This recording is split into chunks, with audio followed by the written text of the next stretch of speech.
ठीक है दोस्तों, नेक्स्ट देख लेते हैं। प्रसिद्ध कलाकार अच्युतन कुदल्लूर, जिन्होंने अमृत चित्रों की अपनी शैली बनाकर प्रसिद्धि अर्जित की, का चेन्नई में दिल का दौरा पड़ने से निधन हो गया। दिल का दौरा पड़ने से निधन हो गया। ठीक है दोस्तों, next news.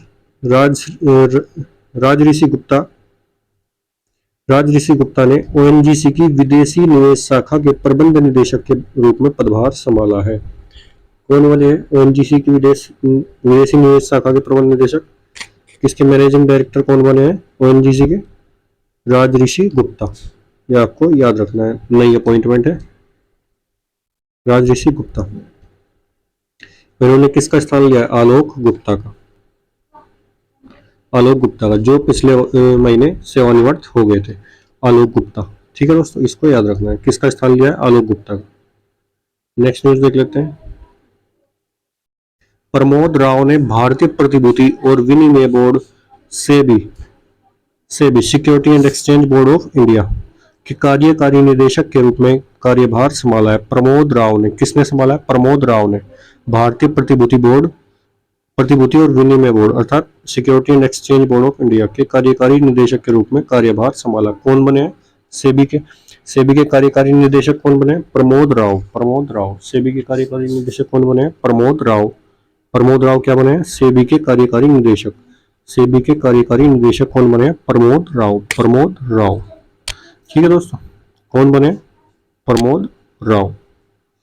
SEBI security and exchange board of India, इसका फॉर्मेशन कब हुआ है? 1988 में। हेडक्वार्टर कहाँ है? मुंबई।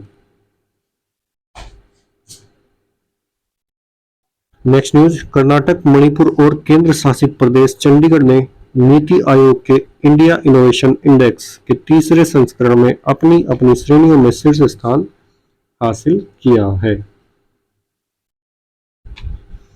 कर्नाटक, मणिपुर और केंद्र शासित प्रदेश चंडीगढ़ ने नीति आयोग के इंडिया इनोवेशन इंडेक्स में ये शीर्ष स्थान पर रहे हैं अपनी अपनी श्रेणी में। तो अब देख लेते हैं कि कौन सा राज्य किस श्रेणी में आता है। किस राज्य ने किस श्रेणी में सबसे ऊपर स्थान हासिल किया? तो कर्नाटक किस राज्यों में आता है? कर्नाटक प्रमुख राज्यों की श्रेणी में आता है, अर्थात सबसे बड़े राज्यों की श्रेणी में कर्नाटक प्रमुख राज्यों की श्रेणी में सबसे ऊपर है। जबकि मणिपुर ने उत्तर पूर्व और पहाड़ी राज्यों की श्रेणी में नंबर 1 का स्थान हासिल किया है। मणिपुर ने उत्तर पूर्व और पहाड़ी राज्यों में नंबर 1 का स्थान हासिल किया, जबकि कर्नाटक ने प्रमुख राज्यों की सूची में सबसे पहला स्थान हासिल किया। किस रैंकिंग में? इंडिया इनोवेशन रैंकिंग में। ठीक है दोस्तों, जबकि चंडीगढ़ ने केंद्र शासित प्रदेशों की श्रेणी में अन्य लोगों के ऊपर स्कोर किया है। सबसे ऊपर स्कोर किसने किया है? केंद्र शासित प्रदेशों में चंडीगढ़ ने। अब कर्नाटक के बारे में देख लेते हैं फैक्ट्स। जैसे कि हमने कल भी डिस्कस किया था कर्नाटक को। मुख्यमंत्री कौन है कर्नाटक के? बसवराज बोम्मई। कर्नाटक के बसवराज बोम्मई। राज्यपाल थावरचंद गहलोत। कौन सा पोर्ट है? न्यू मंगलोर पोर्ट है। और इसमें राष्ट्रीय उद्यान कौन कौन से? अंसी, बनरघट्टा, नागरहोल, बांदीपुर, कुदेरमुख। अंसी, बनरघट्टा, नागरहोल, बांदीपुर और कुदेरमुख। अंसी, बनरघट्टा, नागरहोल, बांदीपुर, कुदेरमुख। अंसी, बनरघट्टा, नागरहोल, बांदीपुर, कुदेरमुख। अंसी, बनरघट्टा, नागरहोल, बांदीपुर, कुदेरमुख। अंसी, बनरघट्टा, नागरहोल, बांदीपुर, कुदेरमुख। ये कौन क्या है? राष्ट्रीय उद्यान है। ठीक है दोस्तों, भाषा कौन सी है वहाँ की? कर्नाटक की कन्नड़। गठन कब हुआ था? 1 नवंबर 1956 में। ये आपको याद रखना है, इसका स्ट्रेटेजी है। Next news. हाल ही में रिलायंस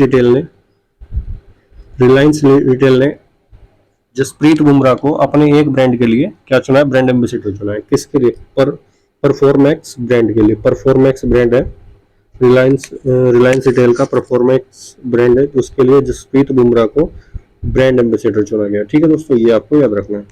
कुछ ब्रांड एम्बेसडर जो पहले चुने गए थे वो भी हम देख लेते हैं। अभी हाल ही में चुने गए थे। वानी कपूर को नॉइस की नई स्मार्ट वॉच के लिए ब्रांड एम्बेसडर चुना है। नॉइस एक कंपनी है जिसकी एक स्मार्ट वॉच बनाती है, तो उसके लिए नॉइस ने किसको चुना है? वाणी कपूर को। रवि शास्त्री को फैन कोड का ब्रांड एम्बेसडर चुना गया। शाहिद कपूर को पोकरबाजी का। MS धोनी को गरुड़ एरोस्पेस का। AR रहमान को इंडो यूके कल्चर प्लेटफॉर्म का ब्रांड एम्बेसडर चुना गया है। ये सभी आपको याद रखना है। ठीक है दोस्तों, नेक्स्ट देख लेते हैं। हाल ही में कल्याण चौबे को AIFF all India football federation का अध्यक्ष नियुक्त किया गया है। ये भी नई अपॉइंटमेंट है। कल्याण चौबे को क्या चुना गया? AIFF अर्थात जिसकी फुल फॉर्म क्या है? ऑल इंडिया फुटबॉल फेडरेशन का अध्यक्ष चुना गया। AIFF की फुल फॉर्म क्या है? All India football federation. All India football federation के अध्यक्ष किसको चुना गया? कल्याण चौबे को। AIFF की फॉर्मेशन कब हुआ? 1937 में। हेडक्वार्टर कहाँ है? नई दिल्ली। ये भी आपको याद रखना है। और इसका अध्यक्ष किसको चुना गया है? कल्याण चौबे को। ठीक है दोस्त, और अभी मैंने कल डिस्कस किया था संसद टीवी का CEO कौन चुना गया? उत्पल सिंह को क्या चुना गया? संसद टीवी का CEO। ठीक है, ये आपको याद रखना है। नेक्स्ट न्यूज देख लेते हैं। हाल ही में कनाडा में एक सड़क का नाम AR रहमान के नाम पर रखा गया है। कनाडा की एक सड़क है, उसका नाम किसके नाम पर रखा गया है? AR रहमान। एग्जाम में पूछ सकता है कि AR रहमान के नाम पर किस देश की गवर्नमेंट ने सड़क का नाम रखा है? अपनी सड़क का नाम किस देश की गवर्नमेंट ने AR रहमान के नाम पर रखा है? इस प्रकार से एग्जाम में पूछ सकता है। तो किस देश की गवर्नमेंट ने रखा है? कनाडा की गवर्नमेंट ने। ठीक है दोस्तों, ये आपको याद रखना है। और कनाडा के बारे में देख लेते हैं। कनाडा की क्या कैपिटल क्या है? ओटावा। मुद्रा क्या है? Dollar, Canadian dollar. प्रधानमंत्री कौन है? Justin Trudeau. और कनाडा के लेखक रूथ ओजेकी ने 2022 का विमेंस प्राइज ऑफ फिक्शन जीता है। विमेंस प्राइज ऑफ फिक्शन किसको दिया गया 2022 में? विमेंस प्राइज ऑफ फिक्शन किसको दिया है? कनाडा की लेखक रूथ ओजेकी। ये भी आपको याद रखना है। जैसे ही हम आपको नेक्स्ट टाइम जैसे ही कनाडा की कोई बात आती है तो ये सारी न्यूज हम आपको रिवाइज करा देंगे। ठीक है दोस्तों, इसी प्रकार से जैसे ही आप 4-5 बार रिवाइज कर दोगे तो सारी न्यूज आपकी करंट की तो होती जाएगी, लेकिन पीछे की भी आपकी साथ के साथ हो जाएगी। तो आप इस चीज़ से निश्चिंत रहिए, आप हमारे साथ सिर्फ बने रहिए। नेक्स्ट देख लेते हैं। इजराइल के तेल अवीव एक शहर और है जिसकी सड़क का नाम रविंद्रनाथ टैगोर के नाम पर रखा गया। वो कौन सा शहर है? इजराइल का तेल अवीव। इजराइल के तेल अवीव में एक सड़क का नाम रविंद्रनाथ टैगोर के नाम पर रखा गया। तो जैसे ही सड़क की बात आती है तो ये दोनों न्यूज आपको लिंक करनी है अपने एक दूसरे के साथ। तो कनाडा में सड़क का नाम किसके नाम पर रखा गया? AR रहमान के नाम पर। जबकि इजराइल के तेल अवीव में एक सड़क का नाम रखा गया, वो किसके नाम पर रखा गया? रविंद्रनाथ टैगोर के नाम पर। नेक्स्ट न्यूज देख लेते हैं। हाल ही में राजस्थान सरकार ने महिलाओं के लिए एक ऋण योजना महिला निधि शुरू की है। तो महिला निधि योजना किस सरकार की है? किस राज्य सरकार ने लॉन्च की है? ये पूछ सकता है एग्जाम में कि महिला ऋण निधि योजना किस सरकार ने प्रारंभ की है? किस सरकार ने प्रारंभ की है? राजस्थान सरकार ने। और जो महिलाओं को ऋण मुहैया कराती है। राजस्थान की अशोक गहलोत CM, गवर्नर कलराज मिश्र। और राजस्थान के पुष्कर में सैंड आर्ट पार्क बनकर तैयार हो गया। सैंड आर्ट पार्क कहाँ बन रहा है? सैंड आर्ट पार्क कहाँ बन रहा है? राजस्थान के पुष्कर शहर में। राजस्थान के पुष्कर में कहाँ बन रहा है सैंड आर्ट पार्क? राजस्थान के पुष्कर में। ये भी आपको याद रखना है। और राजस्थान के में क्या क्या कौन कौन से नेशनल पार्क है? Sariska, Ranthambore national park, Keoladeo Ghana Pakshi Vihar, Mukundra tiger hills reserve. Mukundra tiger hills reserve भी कहाँ स्थित है? राजस्थान में। Sariska, Ranthambore, Keoladeo Ghana Pakshi Vihar, Mukundra tiger hills reserve, ये कहाँ है? राजस्थान में स्थित है। ये आपको याद रखना है। नेक्स्ट न्यूज देख लेते हैं। हाल ही में लक्ष्मण नरसिम्हन को, ये भी एक ब्रांड एम्बेसडर चुने गए। एक कॉफी ब्रांड है स्टारबक्स के CEO चुने गए हैं। ब्रांड एम्बेसडर नहीं, CEO। हाल ही में लक्ष्मण नरसिम्हन को कॉफी ब्रांड स्टारबक्स का CEO चुना गया। लक्ष्मण नरसिम्हन को क्या चुना गया? स्टारबक्स का CEO चुना गया। ये आपको याद रखना है दोस्तों। नेक्स्ट न्यूज, मध्य प्रदेश राज्य में स्कूल सप्ताह में एक बार बैगलेस होंगे। मध्य प्रदेश गवर्नमेंट ने ये घोषणा की है कि स्कूल के अंदर जो एक पूरे हफ्ते में कोई एक दिन बच्चों को बैग लेकर के नहीं आना है, अर्थात बैगलेस, उस दिन बैगलेस क्लासेस चलेंगी। ये फैसला इसलिए लिया गया है ताकि बच्चों को एक दिन बैग के बर्डन से छुटकारा मिल सके, अर्थात उन्हें फ्री महसूस कर सके। इसलिए गवर्नमेंट ने, मध्य प्रदेश की गवर्नमेंट ने एक दिन बैगलेस कर दिया है, बैगलेस कर दिया एक दिन, ठीक है, ये आपको याद रखना है। तो एक दिन का स्कूल बैगलेस कहाँ चलेगा? मध्य प्रदेश में, ये आपको याद रखना है।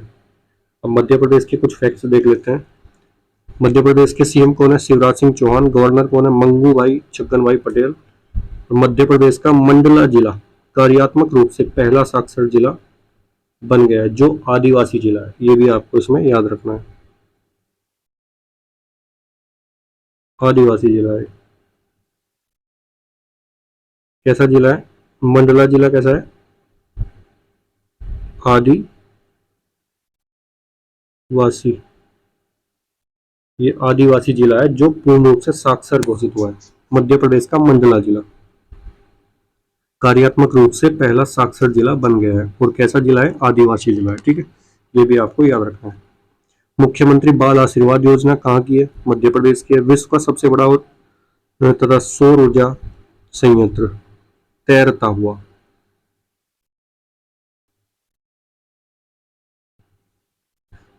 क्या है? तैरता हुआ संयंत्र है। विश्व का सबसे बड़ा तैरता हुआ सौर ऊर्जा संयंत्र कहाँ बनाया गया है? मध्य प्रदेश में। मध्य प्रदेश में विश्व का सबसे बड़ा तैरता हुआ सौर ऊर्जा संयंत्र, ठीक है दोस्तों। नेक्स्ट देख लेते हैं, इसमें नेशनल पार्क कौन कौन से? कान्हा, बांधवगढ़, माधव, पन्ना, पेंच, सतपुड़ा नेशनल पार्क, ठीक है, ये आपको याद रखना है। कान्हा, बांधवगढ़, माधव, पन्ना, पेंच, सतपुड़ा। कान्हा, बांधवगढ़, माधव, पन्ना, पेंच, सतपुड़ा। कान्हा, बांधवगढ़, माधव, पन्ना, पेंच, सतपुड़ा, ये आपको याद रखना है। नेक्स्ट न्यूज देख लेते हैं। हाल ही में क्वाड वरिष्ठ अधिकारियों की बैठक की मेजबानी भारत करेगा, जो नई दिल्ली में संपन्न होगी। कहाँ संपन्न होगी क्वाड की बैठक? क्वाड की वरिष्ठ अधिकारियों की बैठक कहाँ संपन्न होगी? नई दिल्ली में। और ये इसकी मेजबानी कौन करेगा? भारत। भारत के किस शहर में होगी? नई दिल्ली में। और क्वाड में मैंने आपको कल भी बताया था, क्वाड में कितने देश हैं? 4 देश हैं। कौन कौन से? यूएसए, इंडिया, अपना प्यारा Bharat, Japan plus Australia. Australia, ये आपको याद रखना है। 4 देश हैं, कौन कौन से? यूएसए, इंडिया, जापान और ऑस्ट्रेलिया, ये आपको याद रखना है। तो इसकी वरिष्ठ अधिकारियों की बैठक कहाँ होने वाली है? नई दिल्ली, भारत में, ठीक है। नेक्स्ट, हाल ही में उत्तराखंड राज्य के शिक्षा विभाग में ई गवर्नेंस पोर्टल समर्थ लॉन्च किया। कौन सा पोर्टल लॉन्च किया? समर्थ पोर्टल। और समर्थ पोर्टल किस चीज से संबंधित है? शिक्षा से, शिक्षा विभाग से संबंधित है। समर्थ पोर्टल किससे संबंधित है? शिक्षा विभाग से। और किस राज्य से संबंधित है? उत्तराखंड राज्य के। उत्तराखंड राज्य के शिक्षा विभाग ने ई गवर्नेंस पोर्टल समर्थ लॉन्च किया। क्या नाम है? समर्थ लॉन्च किया, जो उत्तराखंड शिक्षा विभाग की सभी जानकारियां एक ही पोर्टल पर उपलब्ध कराएगा। सभी रिजल्ट्स वगैरह, सभी टीचर्स की जितनी भी जानकारी होगी शिक्षा विभाग की, वो सभी कहाँ उपलब्ध होगी? एक सिंगल पोर्टल पे। उस पोर्टल का क्या नाम है? समर्थ पोर्टल, ये आपको याद रखना है दोस्तों। अब उत्तराखंड की कुछ इंपोर्टेंट फैक्ट्स देख लेते हैं उत्तराखंड के। फर्स्ट पॉइंट है पुष्कर सिंह धामी। कौन है CM? Pushkar Singh Dhami. Gurmeet Singh, governor, capital Dehradun. Rishabh Pant को उत्तराखंड का ब्रांड एम्बेसडर चुना गया है। उत्तराखंड का ब्रांड एम्बेसडर किसको चुना गया है? ऋषभ पंत को, ये आपको याद रखना है। उत्तराखंड सरकार ने प्रत्येक जिले में एक संस्कृत भाषी गांव विकसित करने का निर्णय लिया है। ये एक बहुत अच्छा इनिशिएटिव है। उत्तराखंड सरकार ने क्या किया है कि प्रत्येक जिले में एक गांव संस्कृत भाषी होगा, ठीक है दोस्तों। तो उत्तराखंड सरकार ने प्रत्येक जिले में एक संस्कृत भाषी गांव विकसित करने का निर्णय लिया है। नेक्स्ट, भारत का पहला हिमालयन मसाला उद्योग रानीखेत में स्थापित होगा, किया गया है। कहाँ किया गया? रानीखेत में। हरेला पर्व, कौन कौन से पर्व मनाए जाते हैं? हरेला पर्व है, फूलदेवी पर्व है। फूलों की घाटी उत्तराखंड में है, जबकि शांत घाटी कहाँ है? केरल में। फूलों की घाटी उत्तराखंड, ये याद रखना है आपको। जबकि शांत घाटी कहाँ है? केरल में। शांत घाटी कहाँ है? केरल। फूलों की घाटी Uttarakhand. Jim Corbett national park है, राजाजी नेशनल पार्क है, नंदा देवी है, गंगोत्री। कौन कौन से? जिम कॉर्बेट, राजाजी, नंदा देवी और गंगोत्री नेशनल पार्क। जिसमें जिम कॉर्बेट नेशनल पार्क सबसे पुराना नेशनल पार्क कौन सा है? Jim Corbett national park. ये भी आपको याद रखना है। तो दोस्तों आज के लिए इतना ही काफ़ी है, मिलते हैं नेक्स्ट वीडियो में। तब तक के लिए बहुत बहुत धन्यवाद। और दोस्तों अगर आप हम इसका टेलीग्राम ग्रुप में ज्वाइन करना चाहते हैं तो टेलीग्राम ग्रुप का लिंक आपको डिस्क्रिप्शन बॉक्स में दे दिया जाएगा, जहाँ पर आपको इस वीडियो का पीडीएफ भी मिल जाएगा, साथ में आपको इसके क्विज भी मिल जाएगी, तो ऑब्जेक्टिव क्वेश्चंस भी इसके हमारे टेलीग्राम ग्रुप में आपको मिल जाएंगे दोस्तों। तो मिलते हैं नेक्स्ट वीडियो में, तब तक के लिए धन्यवाद। गुड बाय दोस्तों।